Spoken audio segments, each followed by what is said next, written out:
I just want to do an extension problem where we talk about if I don't have a Desmos calculator, what else can you do? How else would you solve this?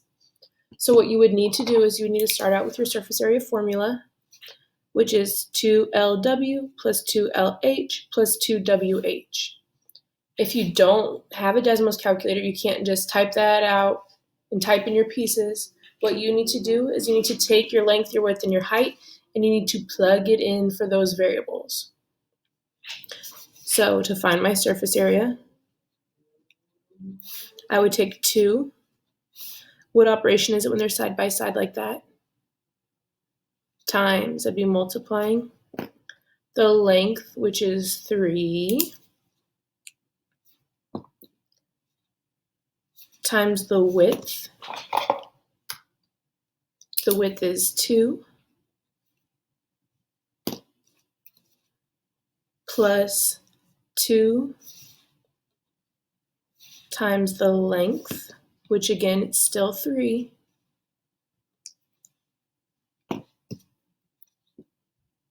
times the height, which is 6, plus 2 times the width, which is 2, times the height, which is 6. So you'd need to write out that whole formula. Oh, I put an H instead of a 6.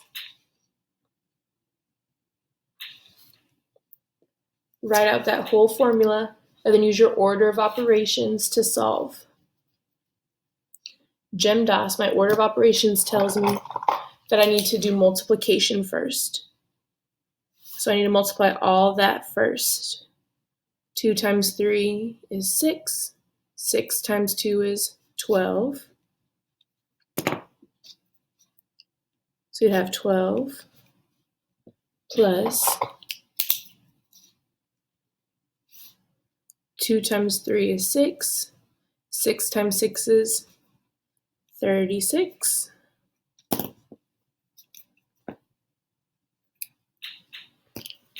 Plus the last piece, 2 times 2 is 4. 4 times 6 is 24. And you can use your calculator for that, but just know that you have to do piece by piece before you add it all up. So now if I add, I take 12 plus 36 plus 24.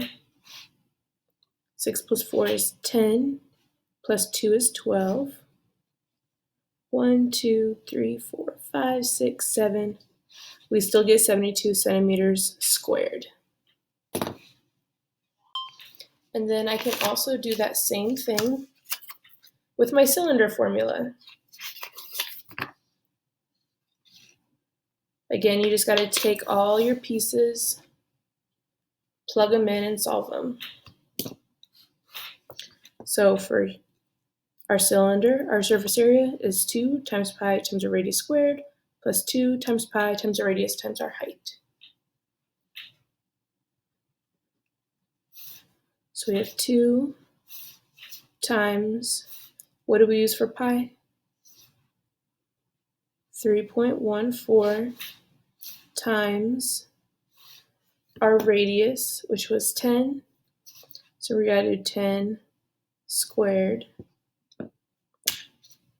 plus 2 times pi, which is 3.14, times our radius, which is 10, times our height, which is 30. Sorry, I had to sneeze. Again, we need to do order of operations, which tells me that I need to do my multiplication first. So I need to do 2. Oh, cute little Jacko. So I need to do 2 times 3.14 times 10 squared, which means I'm taking 10 times 10. So that first bit is going to give me 628. And then I need to add to it the second part. which is 2 times 3.14 times 10 times 30. And that bit gives me 1,884. And then to find the total surface area, I need to add those two together. So if I do 1,884 plus 628, I get 2,512.